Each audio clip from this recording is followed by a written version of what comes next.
Olha, hoje a gente vai fundo num assunto que está por toda parte, em parquinhos, em fotos na internet. O tal do colar de âmbar para dentição. Ele é vendido como um santo remédio natural para os bebês, mas será mesmo? Vamos mergulhar nas evidências para separar o que é verdade do que é mito. A grande questão que a gente precisa responder é essa aqui.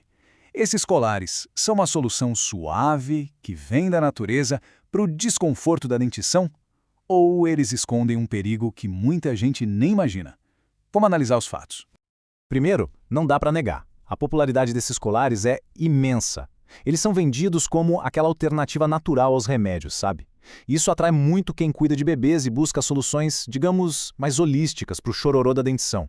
Essa moda foi com certeza super amplificada pelas redes sociais e pelo uso de celebridades. Quando se vê uma figura pública usando esses produtos nos filhos, isso cria uma sensação de confiança, de validação, e aí muita gente pensa, ué, se funciona para eles, deve tentar também, né? Ok, mas como é que isso supostamente funciona? A promessa por trás desses colares gira em torno de uma única substância química, o ácido sucínico. Vamos entender a teoria por trás disso. A ideia é a seguinte: o âmbar é uma resina de árvore fossilizada e tem mais ou menos 8% de ácido succínico. A teoria diz que, quando o bebê usa o colar, o calor do corpo dele liberaria esse ácido. Aí o ácido seria absorvido pela pele e, pronto, aliviaria a dor. Parece plausível, não é? Bom, agora a gente vai mergulhar de cabeça na ciência para ver se essa alegação toda realmente para em pé.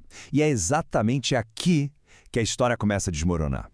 E aqui está a primeira grande e, digo, gigantesca falha. A promessa é que a temperatura do corpo de um bebê, ali por volta dos 37 graus Celsius, já seria o suficiente para liberar o ácido. Só que a química básica mostra que o ácido sucínico só começa a sair do âmbar quando ele é aquecido a quase 200 graus Celsius.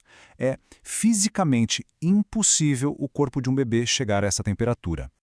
Mas vamos lá, vamos supor, só por um instante, que o ácido fosse liberado por um milagre. Mesmo assim, a gente ainda teria um segundo problema, a absorção. Simplesmente não existe nenhuma evidência científica que prove que o ácido sucínico conseguiria passar pela pele, a partir de uma resina sólida, em uma quantidade que fosse suficiente para ter qualquer efeito de alívio da dor. Essa alegação não tem a menor base farmacológica.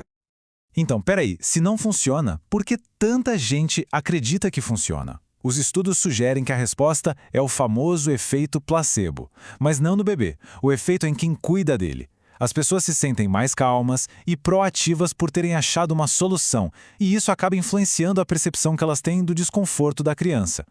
Certo, então a ciência não dá suporte nenhum para a eficácia desses colares. Mas, se eles não funcionam, qual é o grande problema? São só umas joias de bebê bonitinhas inúteis, certo? Infelizmente, a resposta é um sonoro não. E é aqui que a nossa conversa muda de ineficácia para perigo real. Vamos dar uma olhada agora nos testes de segurança mecânica. O que acontece quando se aplica força nesses colares? Pois é, os resultados revelam uma falha de projeto gravíssima. Primeiro, a gente precisa ter um número de referência muito claro. Estudos de segurança mostraram que a força média para comprimir e fechar a via aérea de uma criança pequena é de apenas 0,72 kg-força. Guarde bem esse número.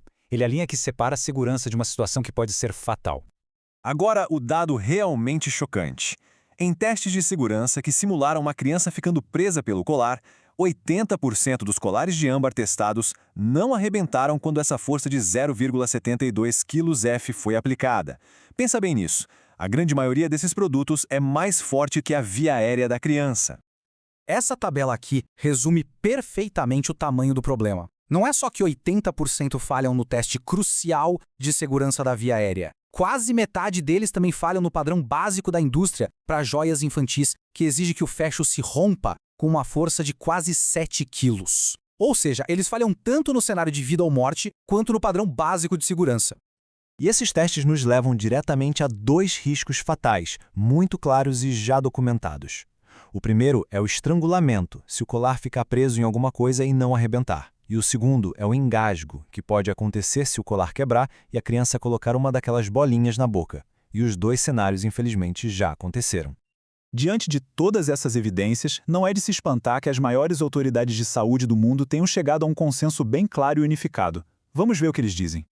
A FDA, a Agência de Saúde dos Estados Unidos, não mede palavras. O alerta deles é baseado em relatos reais de mortes e de ferimentos graves. A recomendação é inequívoca. parem de usar esses produtos imediatamente. A Academia Americana de Pediatria vai ainda mais longe. A posição deles é absoluta. O risco de qualquer joia no pescoço de um bebê é muito, mas muito maior do que qualquer benefício que se possa imaginar. Para eles, a resposta é simples: nunca. E isso não é uma preocupação só lá de fora, não. A nossa Sociedade Brasileira de Pediatria, a SBP, está totalmente alinhada com esse consenso global, alertando exatamente sobre os mesmos riscos de estrangulamento e engasgo. A comunidade médica mundial fala com uma só voz nesse assunto. Ok, então já está mais do que claro que os colares são ineficazes e perigosos. Então, o que uma pessoa preocupada com o bem-estar do bebê deve fazer? Felizmente, existem alternativas seguras e eficazes recomendadas por todos esses especialistas que a gente acabou de citar. Olha, as melhores ferramentas são bem simples. Uma pressão suave e o frio ajudam a anestesiar a gengiva.